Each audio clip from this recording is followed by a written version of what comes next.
दोस्तों नमस्कार, मेरा नाम कृष्णा कुमार है और आप देख रहे हैं इन्वेस्टर सर्च 2.0। आज की वीडियो में हम लोग बात करने वाले हैं कि फ्लेक्सी कैप म्यूचुअल फंड क्या होता है, उस बारे में बात करेंगे। क्योंकि बहुत सारे लोगों को पता ही नहीं है कि फ्लेक्सी कैप म्यूचुअल फंड क्या होता है, क्या फ़र्क होता है large cap, flexi cap, mid cap, flexi cap में। इस बारे में प्रॉपर बात करेंगे आज कि फ्लेक्सी कैप म्यूचुअल फंड क्या होता है। तो दोस्तों जैसे कि आप लार्ज कैप में अगर इन्वेस्ट करते हो, उसमें आपका बड़ी कंपनी में पैसा इन्वेस्ट होता है। यानी कि जो कंपनी 20,000 करोड़ से ऊपर की कंपनी होती है मार्केट कैप वाली, उसमें जो पैसा इन्वेस्ट होता है वो होता है आपका लार्ज कैप म्यूचुअल फंड। जो आपका 5,000 करोड़ से लेके 20,000 करोड़ तक की कंपनी होती है वो होता है मिड कैप स्टॉक, जो कि उसमें पैसा इन्वेस्ट जो करती है वो होता है मिड कैप म्यूचुअल फंड। जो 0 से लेके 5,000 मार्केट कैप तक जो कंपनी होती है वो होता है small cap company, small cap mutual fund जो उसमें इन्वेस्ट करता है। तो जो लेकिन जो फ्लेक्सी कैप है ये आपको नाम से थोड़ा आइडिया लग रहा होगा कि फ्लेक्सी कैप का मतलब ये है, इसमें फ्लेक्सिबिलिटी पूरी होती है फंड मैनेजर को, वो चाहे जिसमें मर्जी इसमें इन्वेस्ट कर सकता है। यानी कि अगर मान लो अगर इसमें इन्वेस्ट करते हो आप, अगर करंट टाइम में अगर फंड मैनेजर को लगेगा कि इस टाइम ज़्यादा प्रॉफिट स्मॉल कैप स्टॉक से मिल सकता है, तो अपना वो पैसा स्मॉल कैप में लगा के अपना प्रॉफिट निकाल के आपको दे सकते हैं। अगर उनको लगता है कि मिड कैप में अभी ज़्यादा प्रॉफिट मिल सकता है तो मिड कैप में वो इन्वेस्ट कर सकते हैं सारा पैसा। अगर उनको लगता है लार्ज कैप में हो सकता है तो लार्ज कैप में इन्वेस्ट अपना पैसा कर सकते हैं जो उसमें इन्वेस्ट करोगे। लेकिन अगर आप लार्ज कैप म्यूचुअल फंड में इन्वेस्ट करोगे तो आपका 65% पैसा उनको लार्ज कैप में ही इन्वेस्ट करना पड़ेगा, चाहे मार्केट अप हो चाहे डाउन हो, उससे फ़र्क नहीं पड़ता। आपका लगाया हुआ पैसा उसमें से 65% पैसा लार्ज कैप स्टॉक में ही इन्वेस्ट करना होगा।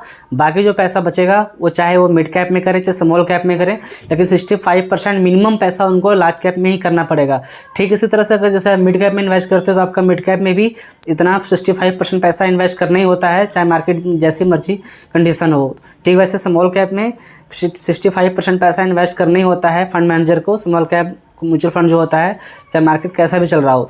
तो लेकिन फ्लेक्सी कैप में क्या होता है, कोई भी बाउंडेशन नहीं होती है सेबी के द्वारा।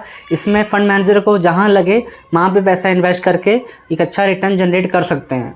लेकिन दोस्तों इसमें थोड़ा रिस्क भी होता है। लेकिन आप जैसे लार्ज कैप में करोगे तो आपका 65% पैसा हमेशा लार्ज कैप में रहेगा ही रहेगा, चाहे जैसा मर्जी मार्केट कंडीशन हो।